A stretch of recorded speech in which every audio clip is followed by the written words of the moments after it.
Республикамыздың 8 аймағында аталмыш диаспораның ұлттық мәдени орталықтары орналасқан болса, этностың басым бөлігі Оңтүстік Қазақстан облысында қоныстанған. Мақтаарал мен Сарыағаш аудандарында олардың төл тілінде білім беретін бір қатар мектептерде жұмыс істейді.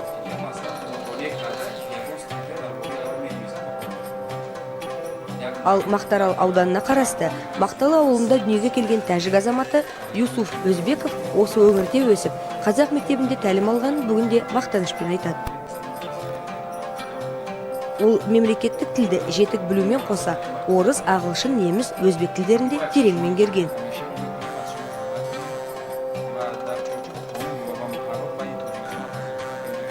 Қазірде шетел компаниялардың бірінде аудармашы қызметін атқаратын Юсуф бір жерде де тағдыр тоғыстырған халықтар сол елдің тілін білуі міндетті деген өз ойын былай сабақтайды.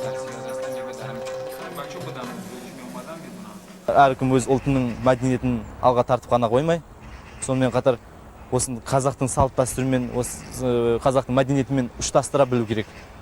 Осы өз мәдениетін екеуін қатар жүргізу керек. Себебі біз бір елде, бір жерде өмір сүріп келеміз. Ол жерде ауызбіршілігіміз мықты болу керек. Ол әрине айналып келгенде тіл мәселесіне тоқталамын. Елбасымыз айтқандай, осы Қазақстанда тұратын ұлттардың бәрін біріктіретін бірден бір құрал ол қазақ тілі. Адамдар бір-біріне жақындастыратын, олар достастыратын құрал ол тіл. Қауымдастығы 2003 жылдан бері жұмыс істейді.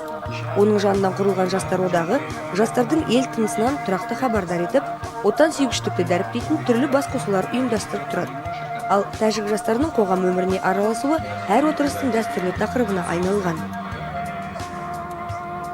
Осы бірлестіктің белсенді мүшесі Юсуф қай уақытта да мемлекеттен не алдық деп емес, біз оған не бердік деп, отан үшін ортақ мүддеге жұмылсақ абзал деген өз ойымен бөлісті.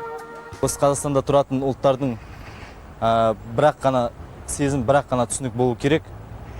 Ол біздің отанымыз Қазақстан.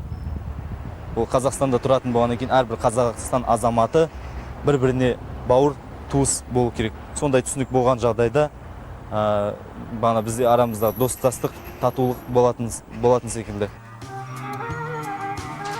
Қай уақытта да көршісімен тату тәтті тұруды бәріне жоғары қоятын қазақ халқы өзге ұлттардың тілі, тарихы мен әдебиетіне үлкен сыйластықпен қарайды. Сыйластықпен қарағаны сол, олардың шығармашылықпен айналысуына еркіндік беріп, қолайлы жағдай жасап отыр. Мәселен, Қазақстан Халқы Ассамблеясындағы ұйғыр, түрік, орыс, неміс ұлттық мәдени орталықтары ана тілдерінде газет журналдарын жарыққа шығарып келеді. Бұл ретте ұлттар достығының нығаюында баспасөздің алар өз орны бар. Басылымның алғашқы санынан айтып келе жатқанымыз тек ырыс алды ынтымақ дейді Республикалық қоғамдық саяси достық дружба журналының бас редакторы Зейнегүл Сейсенова.